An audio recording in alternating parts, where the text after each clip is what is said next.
La Federació Catalana de Balls Retro de Saló i Llatins ha organitzat una exhibició de balls de saló per la Marató.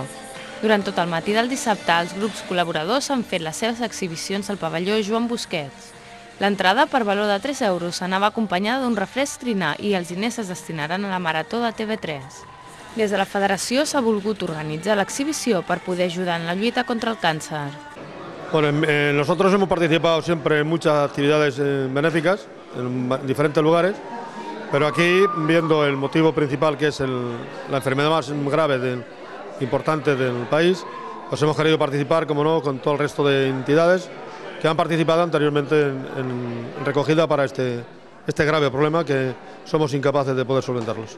Tot i la baixa assistència de públic, l'organització ha valorat de manera molt positiva l'exhibició gràcies a la col·laboració dels grups que han ballat. Yo lo doy por satisfecho y la única pena tengo es que tengamos tantos enfermos en Cataluña y en el resto del mundo debido al cáncer y tantos recortes para una cosa que realmente deberíamos potenciarlo. A l'exhibició han participat diversos grups de ball del Prat i de Badalona i també 3 exparticipants del programa Fama.